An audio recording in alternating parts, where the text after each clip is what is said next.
In 2011, revolution swept the Middle East, but this seemingly faraway turmoil has cast a long shadow, because the very same political party whose member assumed power in June 2012 in Egypt has also been setting up front groups 5,000 miles away. For decades now, the Ikhwan, or the Muslim Brotherhood, have operated secretly behind the scenes in America. Their influence reaches from the halls of academia, to Hollywood and the media, even to law enforcement, and to the highest levels of political power. Their dream is the creation of an Islamic state. Their utopia is having the law be Sharia. So their strategy in America, I believe, is to use America's freedoms and liberties in order to achieve that dream. If they want to place their real agenda on the table and say, this is what we stand for, then they're welcome in the political arena. Let them debate the caliphate in the American political system. لكن لازم يعرف أن الإسلامي يؤمن بأن الكذب في المصالح جائز. Now that the United States government has acknowledged formally resuming contact with Egypt's Muslim Brotherhood, how much do we really know about this shadowy organization's activities here in the U.S.?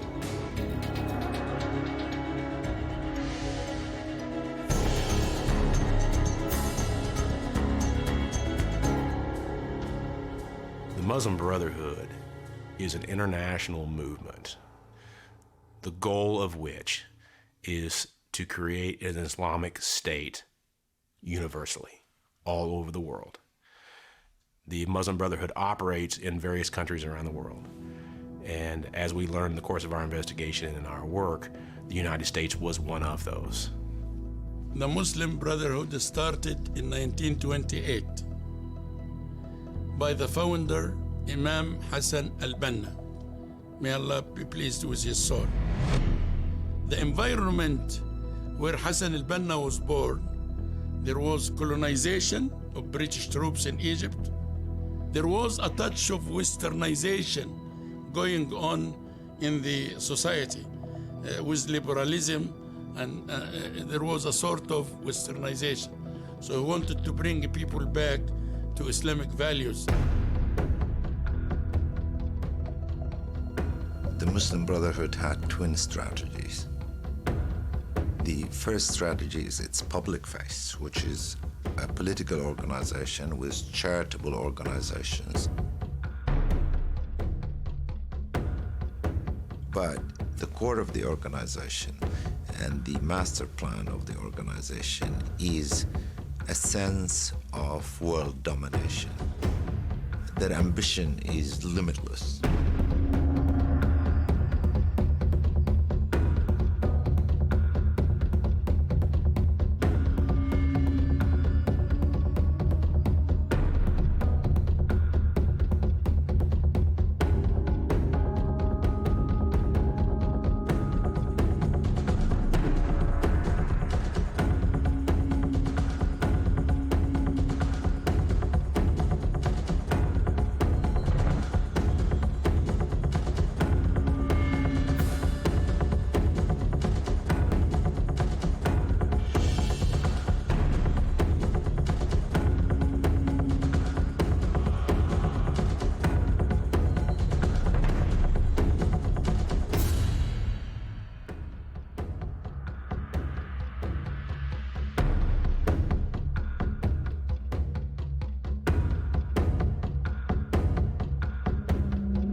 منهم من ذهب إلى أوروبا ومنهم من ذهب إلى أمريكا وبدأوا يؤسسون عملاً إسلامياً خافت الصوت في أول الأمر واستمروا يعملون فكان ما نرى في الغرب اتحادات الطلبة المسلمين.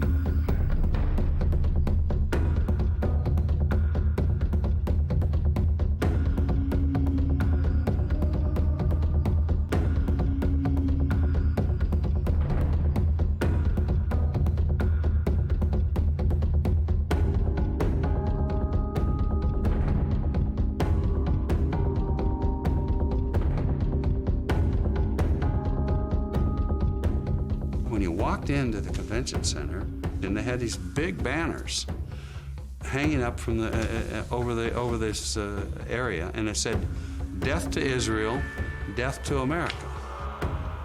One of the people who were working with me said, "You know what, Bob? These people are Muslim Brotherhood." I said, "What's that?" Now, in my mind, the Muslim Brotherhood is the mother of all Islamic organization of the 20th century, including Al-Qaeda.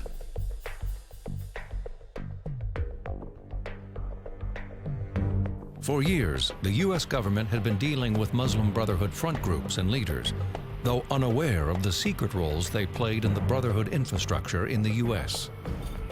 The West as we see today, instead of isolating the Muslim Brotherhood, actually engaging the Muslim Brotherhood as the organization that's moderate, and these are the Muslims we can talk to. The West is tremendously naive about the danger of these various Islamic organizations.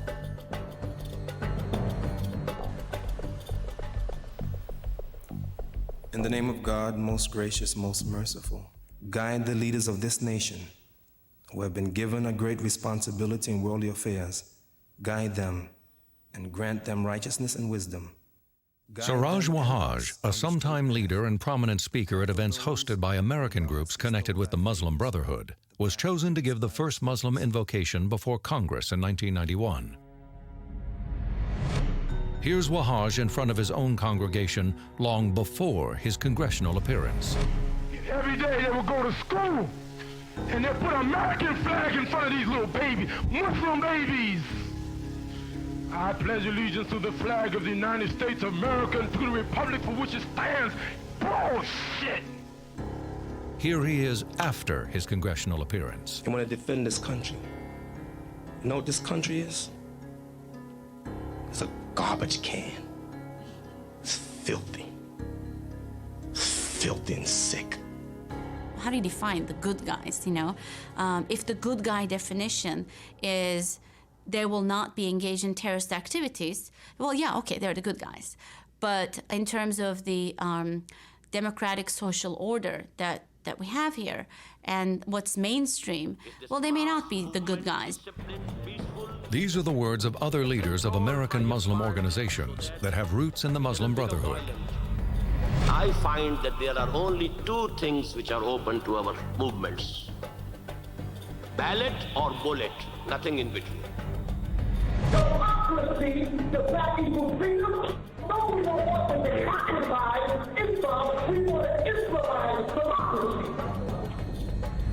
Our job is to change the Constitution of America.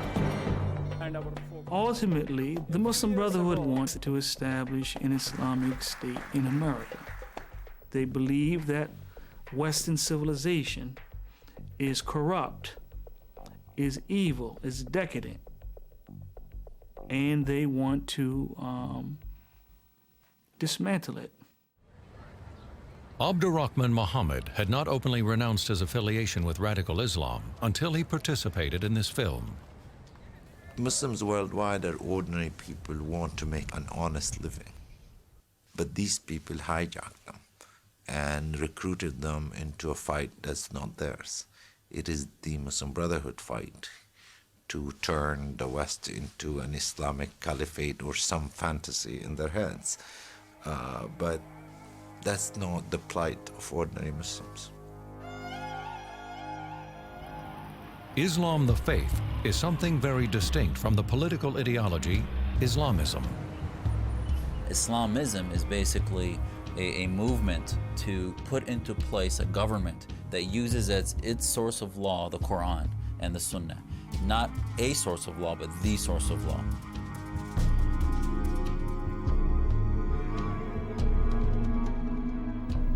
Political Islam believes that all the answers to every human condition is in the Quran, and there's no differentiation between religion and politics because religion is politics. برنامج الإخوان المسلمين كل الإسلاميين من الإخوان المسلمين إلى بن لادن هو العودة العودة إلى الخلافة، العودة إلى عصر الخلفاء الراشدين، العودة إلى تطبيق الشريعة والعودة إلى الجهاد. 4 حاجات ضرورية.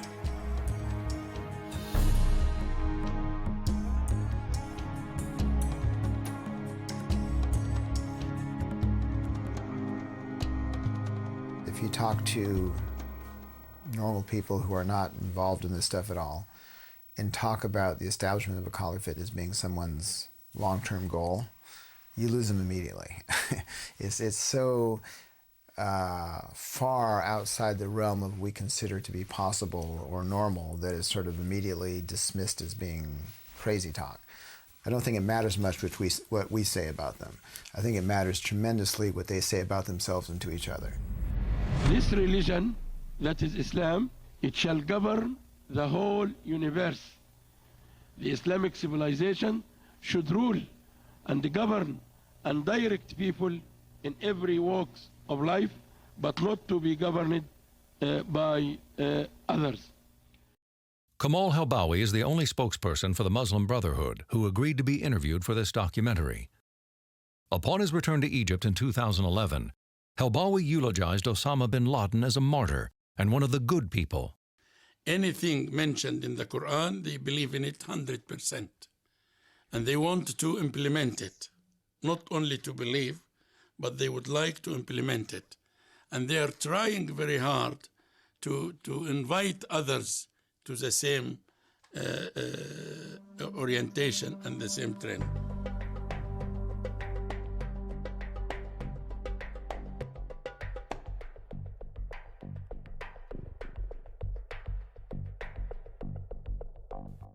Like Helbawi, Yusuf Qaradawi is a big proponent of dawah, a doctrine that mandates carrying out a variety of proselytizing activities, leading to the conversion of all non-Muslims to Islam. Here, Qaradawi tells an audience in Ohio about the group's goals to conquer the world, including the United States. الفتح بالدعوة هذا ما نأمله إن شاء الله. سنفتح أوروبا وسنفتح أمريكا لا بالسيف ولكن بالدعوة.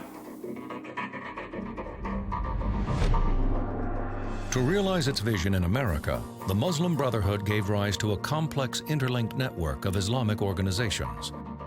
Groups that present a seemingly legitimate public face to camouflage their hidden U.S. agenda, with civic-sounding names echoing those created in the heyday of the Civil Rights era, such as the Muslim Students Association, MSA, the Islamic Society of North America, ISNA, the Council on American Islamic Relations, CARE. Collectively, these groups dominate representation of the Muslim American community, though not one of them incorporates the words Muslim Brotherhood in its name. The Muslim Brotherhood is like the Russian doll. It's one organization inside another, inside another, inside another, and it's endless. You never have a complete sense of it unless you have the totality of the dolls. They are very, very clever if you are privy to their master plan. Our code name for the series of cases that I was engaged in from the late 90s through 2007 was codenamed Tangled Web. And I have always believed that one could not have come up with a more appropriate term, because that's what it was. This is the same conclusion the FBI had come to 20 years earlier. This is the headquarters for the Islamic Society of North America, just outside Plainfield, Indiana.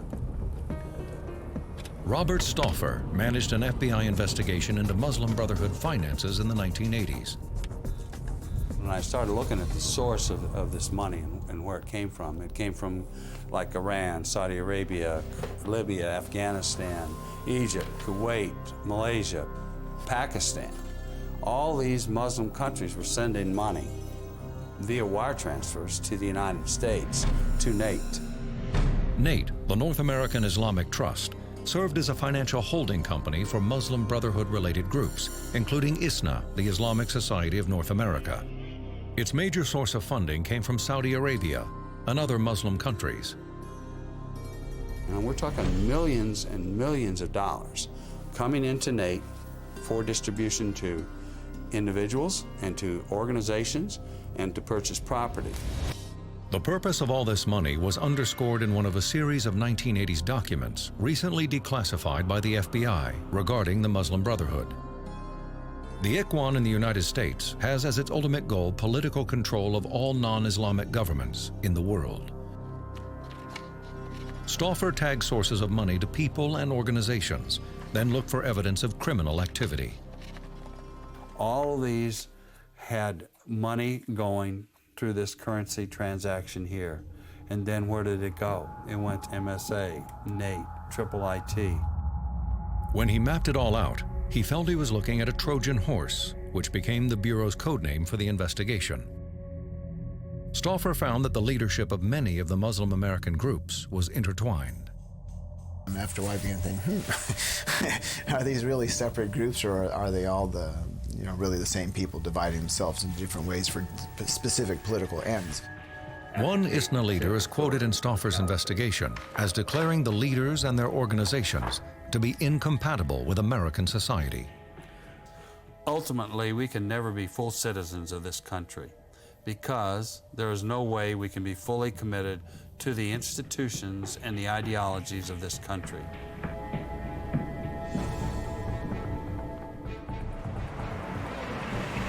The Justice Department ultimately closed down the FBI's investigations without filing charges. NATE and the other groups' status as religious and non-profit organizations gave them a certain amount of cover from law enforcement. Deception itself just needs to be exposed. In the same way that racism can't be just generically outlawed, it has to be exposed in order for it to be delegitimized. That's the only way these groups will end up becoming exposed, through the disinfecting of sunshine. There's some good people in these organizations, and a lot of them themselves don't even know the inner workings of the Brotherhood. But you have to know the personalities who founded these things. You have to look at what they were calling themselves before they changed the name. You have to follow the paper trail.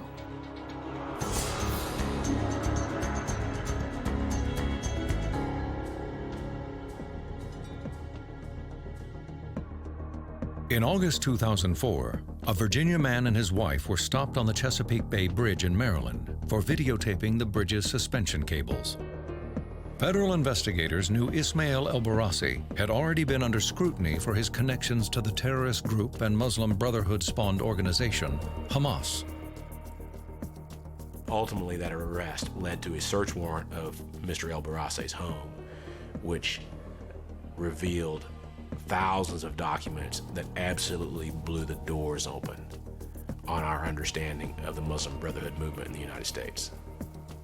We had discovered to our amusement that he was actually kind of the archivist for the American branch of the Muslim Brotherhood. The FBI found a cache of documents detailing the structure of the Muslim Brotherhood in the U.S., including this one, revealing the goals of the group in America. It was titled An Explanatory Memorandum on the General Strategic Goal for the Group in North America. It's dated May 22, 1991. The document named the organizations that could be enlisted to achieve the group's goals. 29 American Muslim groups were named either as Brotherhood organizations or Friends of the Brotherhood. The list included such prominent Muslim organizations as the Islamic Society of North America, ISNA, the Muslim Students Association, MSA, the Islamic Circle of North America, ICNA, and the Islamic Association for Palestine, IAP. I thought of them as brotherhood groups, but I think it would have been somewhat difficult to prove. It wasn't until the explanatory memorandum came out that one could say, okay, well, so we were right. These groups are clearly enumerated. The documents and the information on those documents that we reviewed was entirely consistent with our years of covert investigation. The fascinating thing to me is that they describe in some detail their thinking. In the United States, you need organizations. Therefore, we set up organizations. Boom, boom, boom, boom. And there they are. And I think that sort of the understanding of the American culture and the American political structure demonstrated by that is rather extraordinary. The organizations that were on that list represented a huge segment of the Islamic voice in North America at the time. The memorandum not only named names, it candidly revealed just how the Brotherhood viewed the United States as a target for conquest. The process of settlement is a civilization jihadist process with all the word means. The Ikhwan, which is what the Brotherhood uses to describe themselves, must understand that their work in America is a kind of grand jihad in eliminating and destroying the Western civilization from within and sabotaging its miserable house by their hands and the hands of the believers, so that it is eliminated and God's religion is made victorious over all other religions. That's pretty clear as to how they viewed their own objective. And they're talking about the United States here. For the first time, that was almost direct proof of what we had long suspected about their true political goals with the United States. There was a systematic plan to establish an Islamist beachhead in the United States with the eventual goal of watching the United States crumble from within and establishing Islamic rule in this country. Something like the explanatory memo is a bonanza for the art of intelligence, because it actually is the target or the subject speaking in their own words about what they intend. You don't have to read too much into that. In their own words, these are examples of radical dogma presented to audiences across America. American society is not hardwired. The society doesn't have a rigid code. Alhamdulillah, we do have a code. We have a code. So that gives us an advantage, because they are like jello and we are like a knife. So there is jihad, the primary jihad according to the Quran is the jihad with the words. But there is jihad in the sense of fighting. There is no doubt about this. Islam is not a pacifist religion. Islam is a realistic religion. The only obligation that we have to live in this country is dawah. Because, why am I saying that? Because we are paying taxes. These taxes are going to killing people, our brothers and sisters. So we better have a pretty good justification for what we do. The end goal of everything that we're talking about is the establishment, the re-establishment of the Islamic form of governance.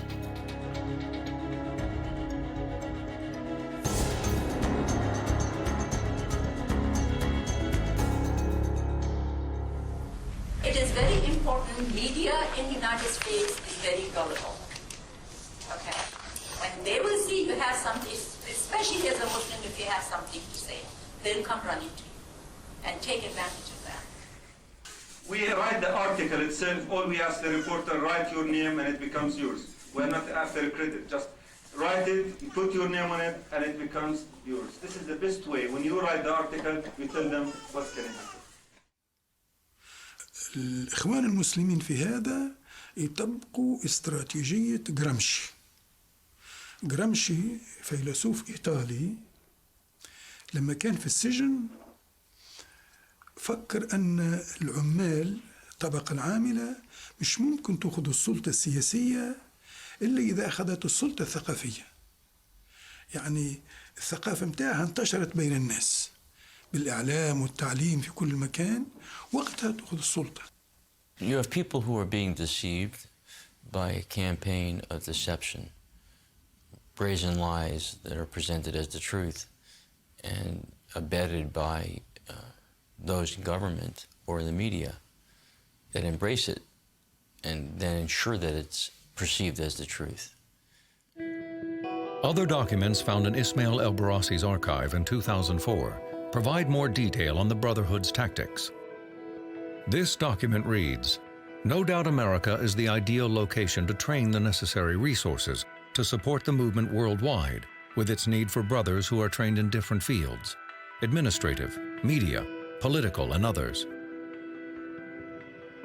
We encourage Islamic centers to assign scholarship and give scholarship for 5 students every year. Imagine if we do it nationwide. 5 years from now, you will have an army of lawyers. You will have an army of politicians, and an army of journalists, and an army of teachers who go to schools, universities, can educate people about the history of Islam and the true Islam. What's You see so many organizations working on so many fronts to use our very system, the systems that they deplore, our democracy, our Constitution, our rule of law, our tolerance. That's what they use to exploit their message. That's what they use to protect themselves and to create a facade around them that would allow them to internally operate and seek to achieve their true, often unstated objectives. False accusations of racism and Islamophobia are routinely made against critics of radical Islam. When I was new on the editorial board with the Dallas Morning News, we had a scheduled meeting with Dr. Syed Saeed, who was at that time the head of the Islamic Society of North America, the largest Muslim organization in the country. Dr. Saeed came in and sat down with us and gave a long discourse about peace and tolerance and Islam and religion in America. You couldn't possibly object to anything he had to say. And his final message to us was, you journalists need to stand with us and help stamp out religious intolerance and bigotry. Great. And I asked him in the Q&A period, Dr. Saeed, if you really do believe in peace and tolerance, why do you have on your board? And I went through one by one the names of people who sat on his board, Muslim leaders, and pointed out the radical things they had said. One had spoken at the Death to the Jews rally outside the White House in 2000. I said, how do you reconcile your public stance of peace with that? Well, he got so angry, he shook his fist at me and said, this is like Hitler's Germany. You will repent of what you're saying.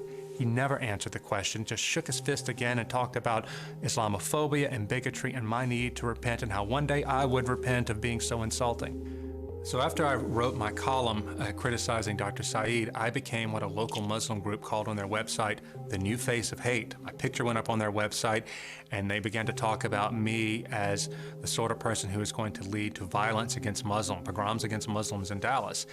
I signed on to their email listserv just to see what they were saying. With my own name, no deception there, they said, we want to make Roger a joke in this town. It was very personal, but it taught me something about the way they work. They weren't willing to take me on and refute me factually or refute my logic. They wanted to run around behind the scenes and convince everybody that I was a raving lunatic who was going to get Muslims beat up here. What's disingenuous and why we keep falling for it is a mystery to me, is this idea that you can keep presenting little bits and pieces of your agenda, moving it slowly along, and crying foul every time something happens you don't like. Oh my God, you're being mean to us again. We can close our eyes and pretend it doesn't exist. We can call everybody a bigot or an Islamophobe if they even talk about it, but you're not going to solve the problem, and the problem is increasing exponentially. Even when Muslims speak out against radicalization in a congressional hearing, if they are not part of the Brotherhood legacy network, they are made into boogeymen. I welcome anyone to walk into any mosque in the United States and ask the name of organizations present here. CARE, MPAC, ICNA. You'll get people that know that organization inside that mosque. So these are organizations with a grassroots touch in the American Muslim community. Do the same for Dr. Jasser, and you will not find that his name is well known. The campaign to smear Zuhdi Jasser went online with a Facebook profile that threatened his safety. The name of the page? Zuhdi Jasser is a clown and an Uncle Tom Muslim. They take somebody who is a respected person in the community, they demonize him rather than deal with the ideas. The others that may be fearful of speaking out will see that and say, look what happens to this guy when he speaks out, so we're not going to do it. At the end of the day, it's a moral corruption within a certain segment that is using our religion, hijacking it for a theopolitical movement that is not only domestic, but it is global.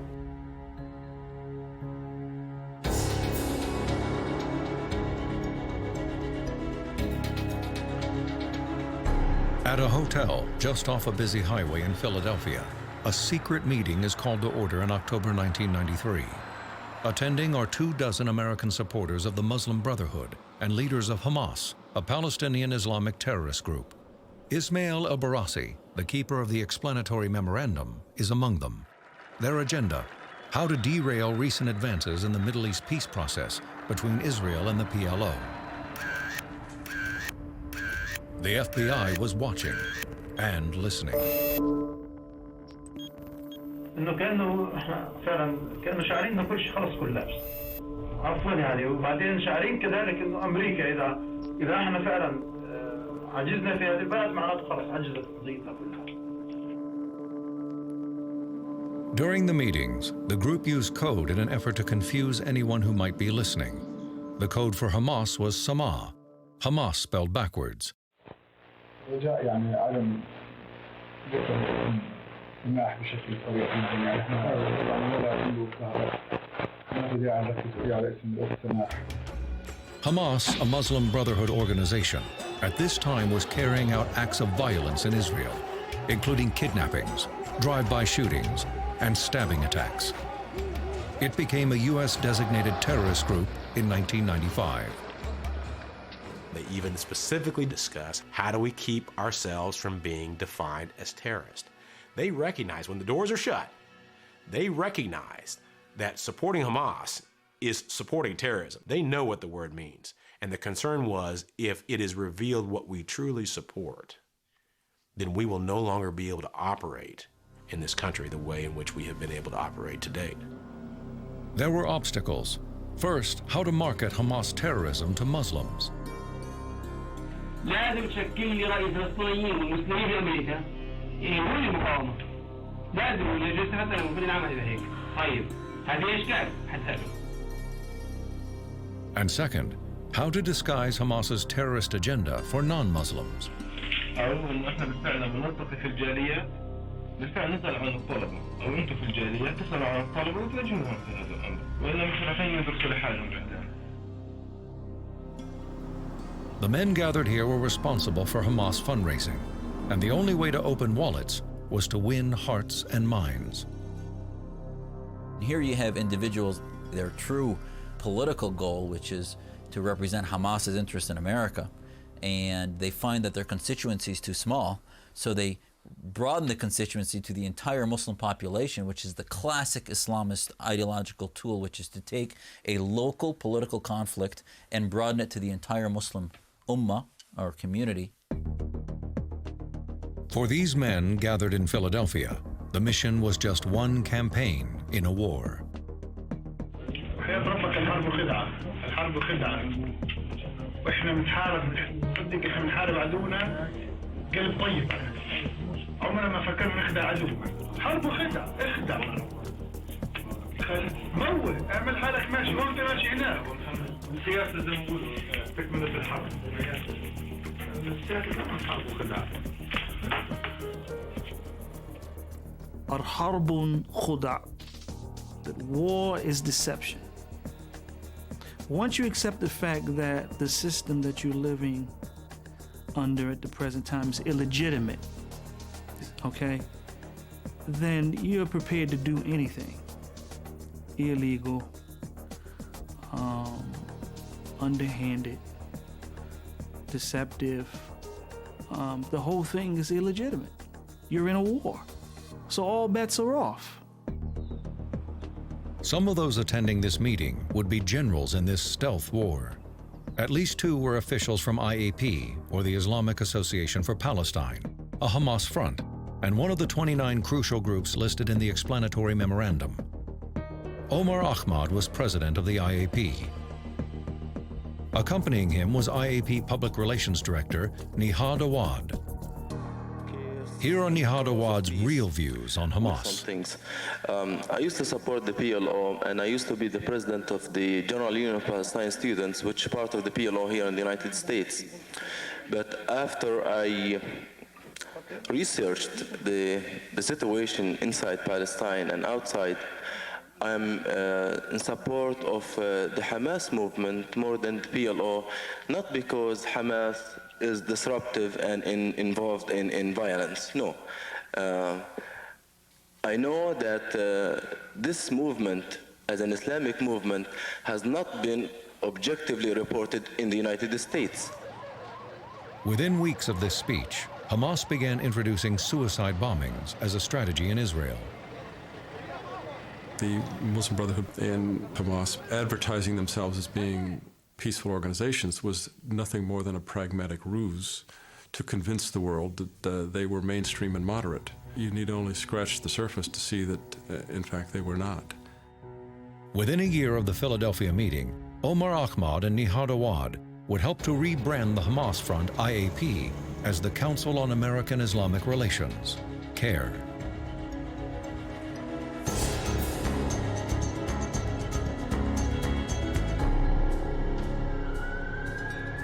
In July 2005, after deadly terror attacks in London, a coalition of Brotherhood-aligned Muslim American groups saw an ideal opportunity to hone their positive public image. They would issue a carefully worded fatwa, a religious decree against terrorism. Islam strictly condemns religious extremism and the use of violence against innocent lives. There is no justification in Islam for extremism or terrorism. Having our religious scholars side by side with our community leaders leaves no room for anybody to suggest that Islam and Muslims condone nor support any forms or acts of terrorism. Yet elsewhere, these and other signers of the fatwa have called out for acts of violence or terrorism, albeit sometimes in veiled language. الآن آن لأمريكا أن ترد الدين إلى أرض الإسلام، إلى أرض الشرق، إلى القدس، إلى القدس بالبذل بعهد مع الله على الجهاد، على الاستشهاد، أن نغير من أنماط حياتنا. Because if you remain on the side of injustice, the wrath of God will come. Please, please, all Americans, do you remember that Allah is watching everyone, God is watching everyone. If you continue doing injustice and tolerate injustice, the wrath of God will come. We are here today to tell our brothers and sisters in Palestine that you have learned the way, that you have known that the Jihad way is the way to liberate your land. They take terms like jihad, like terrorism, and they redefine it for themselves to justify and rationalize the positions they're taking. So someone might say, do you support terrorism? They say no, because they don't believe that acts, for example, by Hamas against Israeli civilians is terrorism. A typical response is to avoid condemning officially designated terrorist groups Hamas or Hezbollah by name, hiding behind the broad term terrorism. When pressed by the reporter to condemn Hamas and Hezbollah, this CAIR official repeatedly refused. I'm telling you in a very clear fashion, CAIR condemns terrorist acts, whoever commits them, wherever they commit them, whenever they commit them. Under George W. Bush, the Department of Homeland Security's Michael Chertoff set forth recommendations, like avoiding such words as jihadist. This same language is proudly embraced by some Islamists. Allah will promise you that you're not going to die in jihad. It is an honor to die in jihad. Yes. You don't like jihad? Yes, jihad. Look, jihad is the tightest thing in Islam. Shoot, don't compromise on these little things. Be proud of it. Why? Because Islam is a perfect religion. If you sit here and you start, saying jihad is only internal and this and that, you are compromising on your faith. Jihad is very much like sexism and racism. You can smell it. No matter what the language, sly language being used, this is something that you know when you see it. This is how the language is contorted. This is how the language is manipulated. This is how the agenda is hidden in the language. The goal is peace, in one word, peace. Islam is peace. Yeah, Islam is peace. But peace is not necessarily freedom. Peace just means the absence of opposition. To prevail everywhere and justice. Who would ever have a problem with justice? Jihad is just to establish justice. So when you hear the word justice, you think fighting for someone's rights or trying to make sure that no one is mistreated or abused or whatever. That's not how Muslim fundamentalists define justice, okay? Justice can only come from Allah, from God. We will never have justice until we have an Islamic state, because whoever doesn't rule by what Allah has revealed is an oppressor. The goal is equality. The goal is respect of human rights. The goal is to live Muslims and non-Muslims together in one society. أيها الإخوة الكرام، إن القضية الفلسطينية ليست صراعا على حدود ولا أرض فحسب، بل هي صراع حضاري، منهج شيطاني يتزعمه يهود ومن يوالونهم، ومنهج رباني تحمله حماس والحركة الإسلامية جميعا والشعوب الإسلامية من ورائها. These type of radical Muslims, they know their agenda is so sensitive. I mean, if anyone ever caught wind of what they're doing, you know, they'd be finished. So they have to hide it. They have to mask it. They hide it in plain sight. That's what they do. They hide it in plain sight.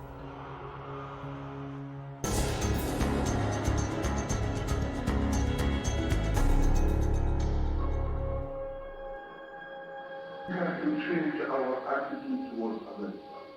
Most of us in the Arab community, and I see more of my brothers and sisters who are Arabs here, they will always dua to Allah subhanahu wa ta'ala that Allah destroys America. There is no way for Muslims to be violent in America. No way. And I think if we are outside this country, we can say, oh, Allah destroy America. But once we are here, our mission in this country is to change.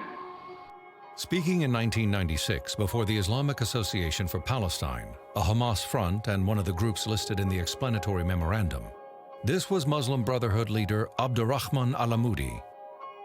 Before other audiences, Alamoudi would not be so blunt. Yet.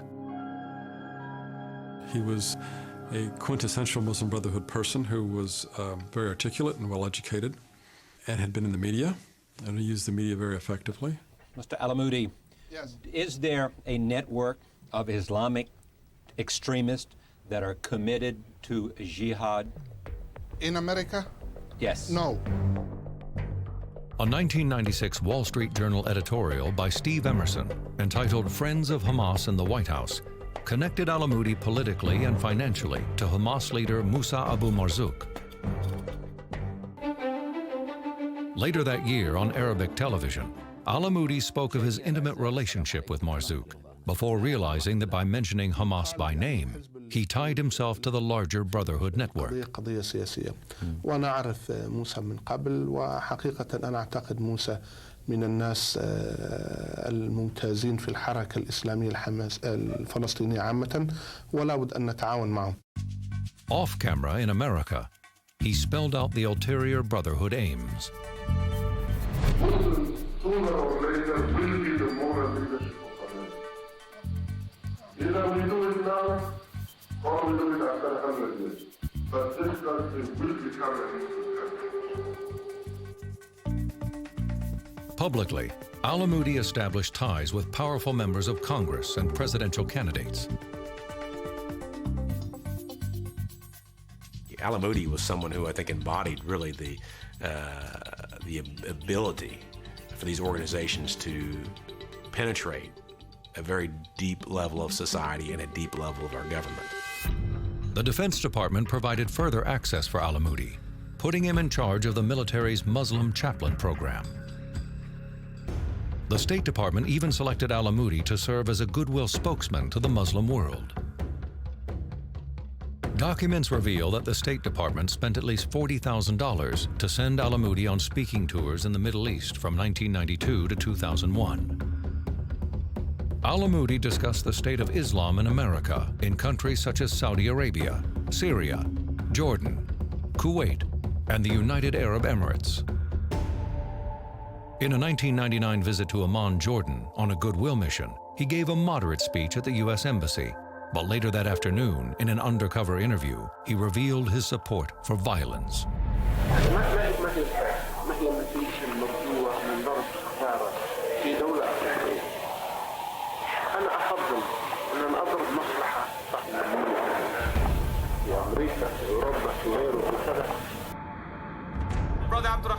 Back home a year later, Alamoudi finally merged his public persona and private allegiances at a Washington, D.C. rally just steps from the White House.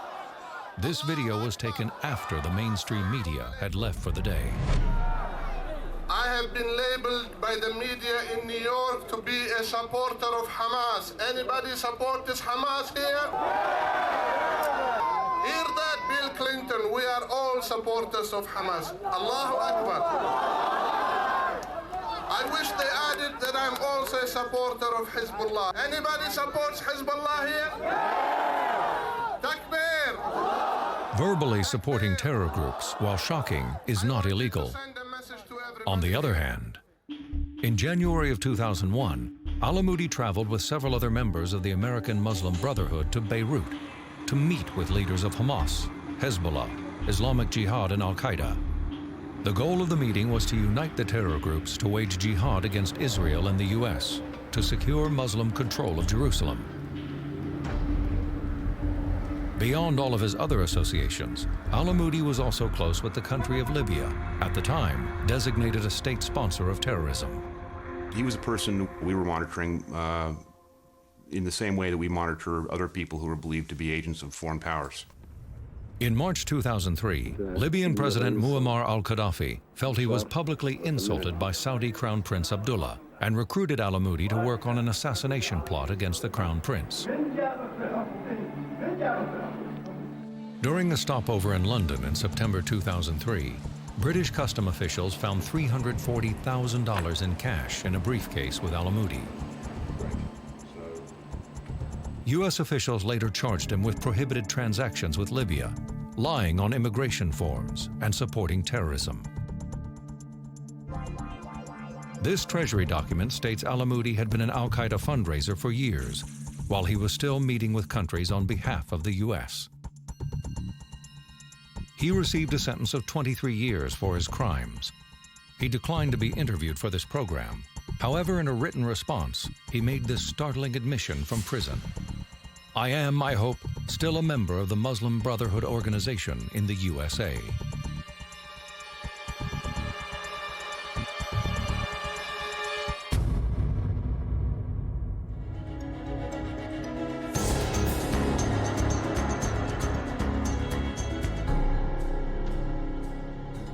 Abdurrahman Al-Amoudi's political efforts in America would become eclipsed by those of another Muslim Brotherhood front group. Immediately after the events of September 11, 2001, a coalition that included the Council on American Islamic Relations, CARE, and other Muslim Brotherhood front groups condemned the attacks. On September 16th, CARE took out a full-page ad in the Washington Post denouncing the attacks. Within hours, CARE's Nihad Awad was prominently positioned next to President Bush. The face of terror is not the true faith of Islam. That's not what Islam is all about. Islam is peace. How did CARE get this close to power? Since its inception in 1994, CARE, the Council on American Islamic Relations, established more than 30 chapters across the country. And since 9/11, CARE has achieved nationwide acceptance, from the inauguration of CARE Days in Houston and Tampa, to the support of mayors, governors, congressmen, and senators. In 2007, PBS's Ray Suarez did an uncritical report that whitewashed CARE's ties to radical Islam. He stated that, quote, there have also been claims that some members of CARE have terrorist links, but there have been no charges linked to CARE itself, unquote. That statement omitted the fact that 3 CARE leaders had been convicted on terror-related crimes by that time. CARE also befriends and defends Muslim Brotherhood spiritual leader Yusuf Qaradawi.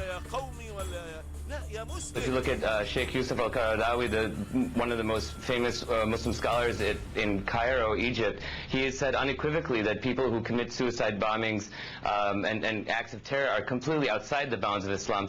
In truth, for years Qaradawi has emphatically preached in support of suicide bombings.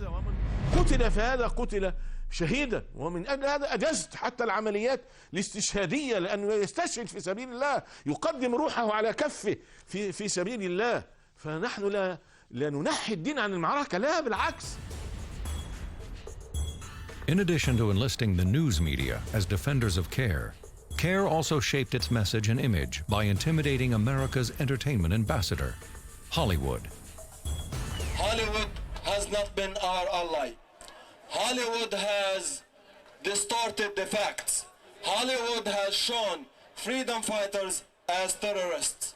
Hollywood has done the work that Zionists could not done. CARE claimed that films intending to depict Muslims as terrorists were racist. The group protested movies like True Lies, Executive Decision, and 1998's The Siege.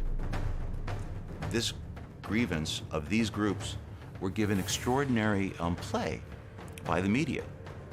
And that surprised us a bit, because here we had all of this data talking about what had happened already in America and what indeed might well someday happen, and yet the media felt obliged to give that kind of equal credence to the protest. CARE was even more successful when pressuring filmmakers to change the villains from Islamic terrorists to neo-Nazis in 2002's Sum of All Fears. The producer of that film, Mace Neufeld, said, "Before we had typed a word on paper, I was getting complaints." The director, Phil Alden Robinson, wrote CARE directly, "I hope you will be reassured that I have no intention of promoting negative images of Muslims or Arabs, and I wish you the best in your continuing efforts to combat discrimination." After 9/11, CARE was also embraced by some within the FBI and other law enforcement agencies. Joint sessions with CARE were held routinely throughout the country.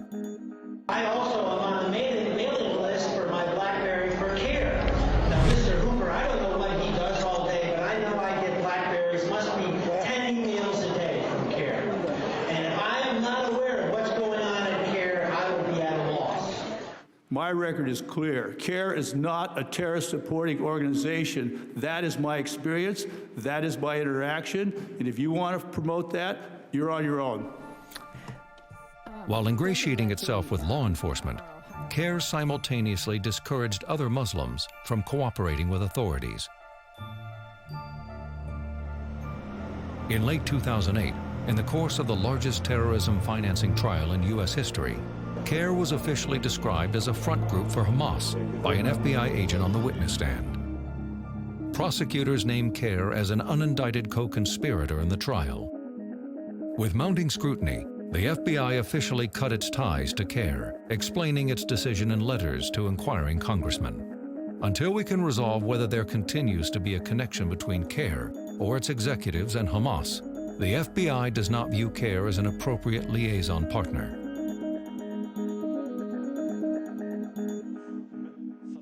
CARE launched an all-out verbal assault on its former partner as a form of damage control, propagating incendiary conspiracy theories. That actually the FBI, over the last 8 years, have been engaging in actually paying informants as instigators. The FBI, by using informants acting as agent provocateurs, has recruited more so-called extremist Muslims than Al-Qaeda themselves. The deception continues.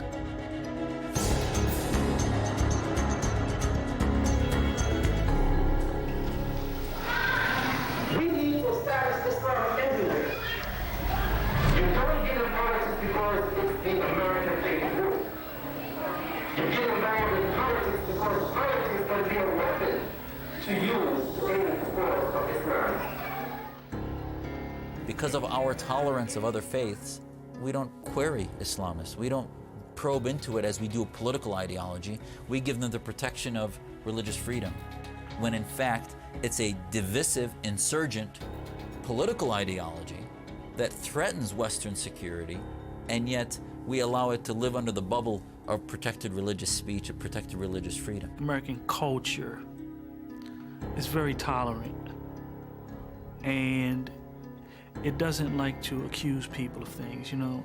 We like to give people a fair shake, and we're fair and honest people.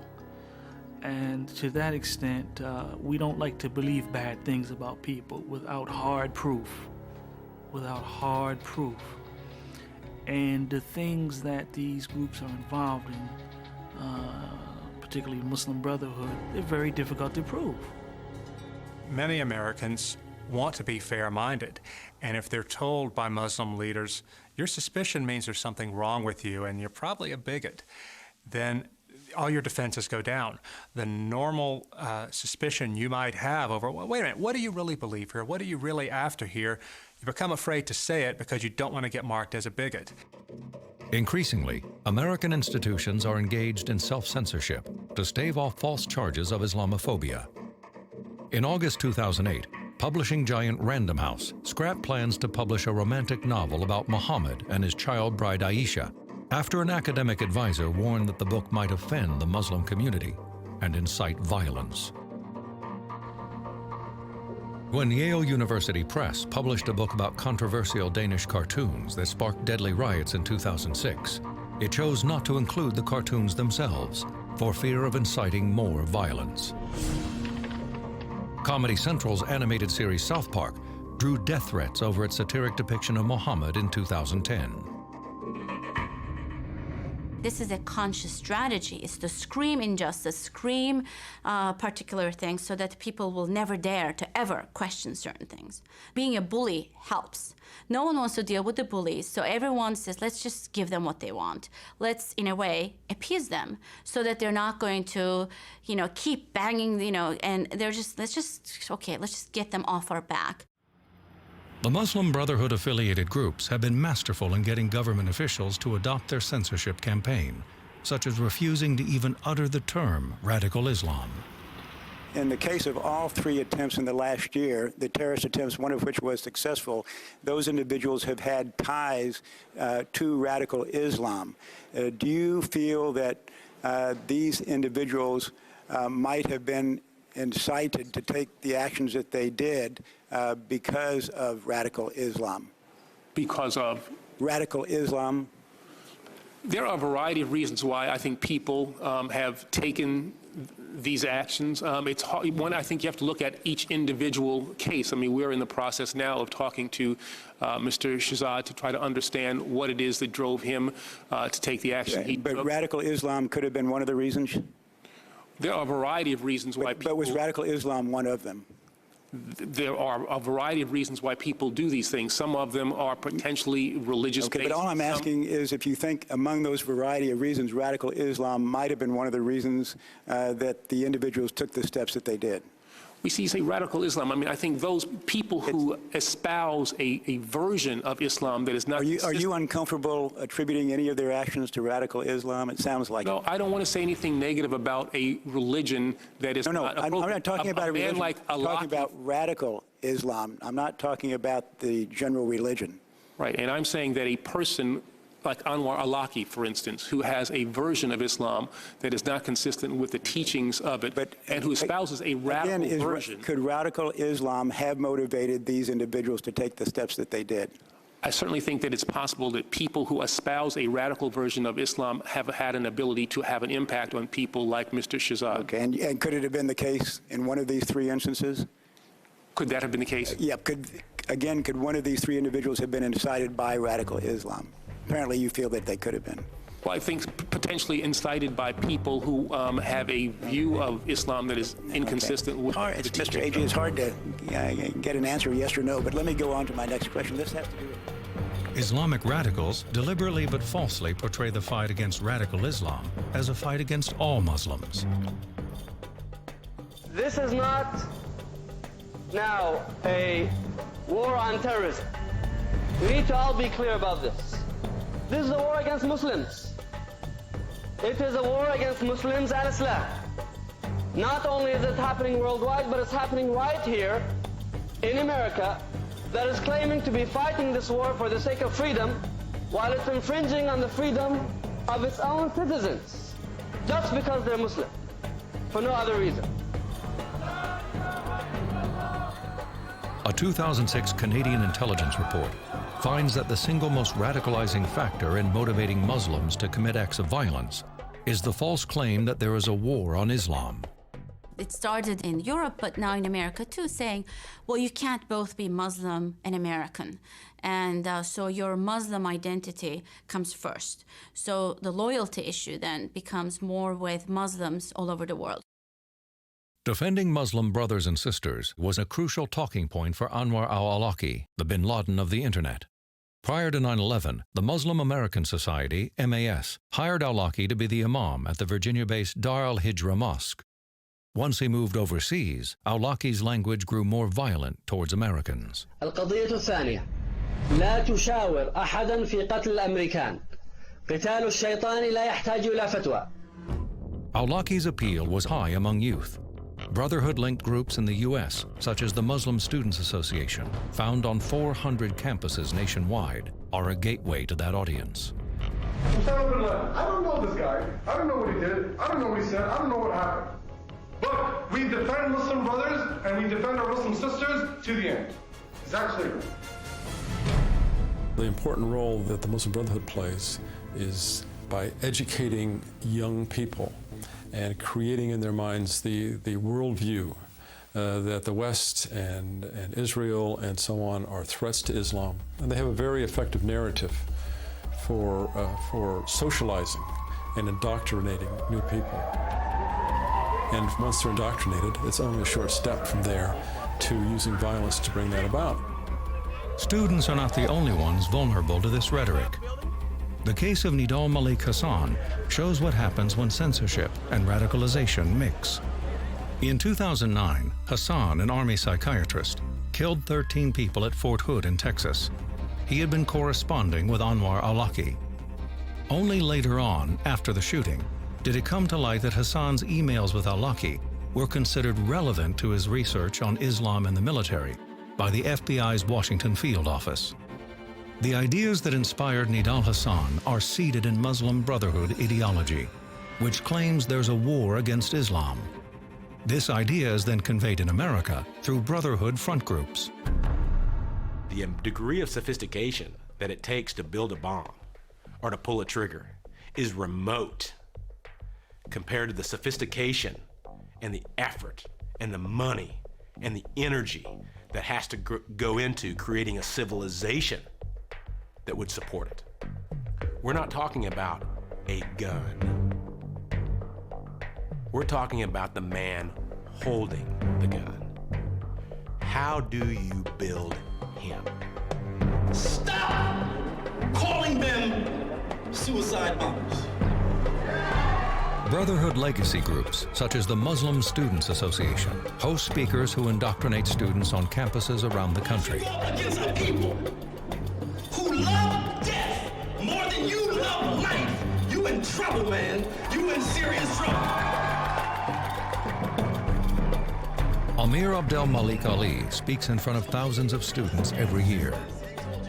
Here he weaves the Brotherhood motto into a Pledge of Allegiance at UCLA, with hundreds of students enthusiastically repeating the chant in response. We will end with the Pledge of Allegiance. And so you will repeat after me, inshallah. Allah is my Lord. Islam is my life. The Quran is my guide. The Sunnah is my practice. Jihad is my spirit. Righteousness is my character. And paradise is my goal. For I enjoin what is right. I forbid what is wrong. I will fight against oppression. And I will die to establish Islam. Assalamu alaikum.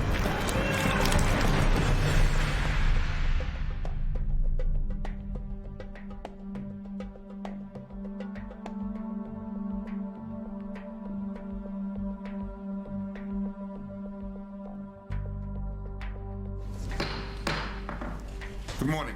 Committees are meeting today to hear testimony on the threat posed by homegrown terrorists to our nation's military communities. As a retired military officer, I quite frankly find it frustrating that we're playing politics on threat assessment. We should be able to identify the enemy, know who they are, and call them for what they are, and it's violent, radical, Islamic extremism, and be able to identify that. We owe that to our troops to identify the enemy and make sure that they are aware of it to protect them. Secretary Stockton, are we at war with violent Islamist extremism? No, sir. We are at war with Al-Qaeda, its okay, I affiliates, understand and that. adherents. My question is violent Islamist extremism at war with us? No, sir. We are being attacked by Al-Qaeda and its allies. Is Al-Qaeda, can it be described as being an exponent of violent Islamist extremism? Al-Qaeda are murderers with ideological agenda. That wasn't my question. My question was, is Al-Qaeda acting out violent Islamist extremism? Al-Qaeda is a violent organization dedicated to overthrowing the values that we intend to advance. Yes or no? Can I hear the question again? I'll make it as clear as I can. We are not at war with Islam. I didn't ask that. It is I did not ask that, sir. I asked whether we're at war with violent Islamist extremism. That's my question. No, we're at war with Al-Qaeda and its affiliates. Al-Qaeda, how does Al-Qaeda define itself? Are they dedicated to violent Islamist extremism? Al-Qaeda would love to convince Muslims around the world that the United States is at war with Islam. That's a prime propaganda tool, and I'm not going to aid and abet that effort to advance their propaganda goals. Is there a difference between Islam and violent Islamist extremism? Sir, with great respect, I don't believe it's helpful to frame our adversary as Islamic with any set of qualifiers that we might add, because we are not at war with Islam. I understand that. I never said we were at war with Islam. One of the questions we're trying to deal with is the radicalization of Islam, is the radicalization of Islamic youth. And if we can't distinguish between violent Islamist extremism and Islam, then all this stuff about behavioral indicators doesn't mean anything. Well, let me ask you this question. Is it a behavioral indicator to put on your card that you're a soldier of Allah? A behavioral indicator that you have a copy of Inspire magazine on your desk? That's not my question. My question is it a behavioral indicator to put on your card that you are a soldier of Allah, as Major Hassan did? We have behavioral indicators now that enable our personnel, our supervisors, to focus on detecting indicators of violent extremism that reflect the lessons learned from Fort Hood. Okay, is that a lesson learned? That if you put soldier of Allah on your card, that you ought to follow up and investigate that?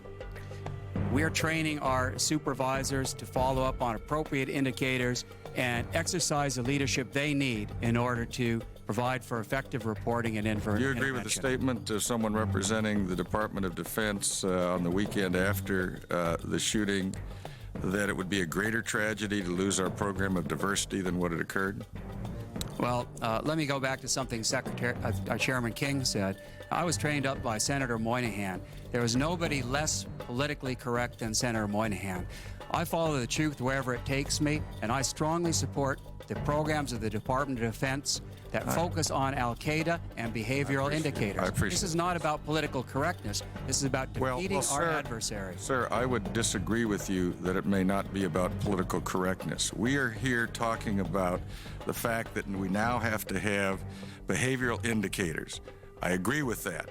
But my question is, if someone gives inflammatory remarks, as did Major Hassan, in an open setting, if he has on his card that he was a soldier of Allah, it seems to me to be beyond common sense to think those are not behavioral indicators.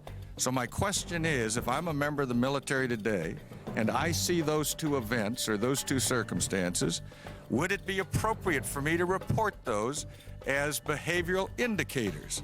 Now, that's not a question of whether or not you're being politically correct, sir. I'm asking to answer that specific question. If I'm a soldier and ask you that question, what do you tell me? Inflammatory rhetoric of the sort associated with Major Hassan that needs to be reported, and our officers are trained up now to report on that behavior. I thank you, and I appreciate that. Okay, the gentleman's time has expired.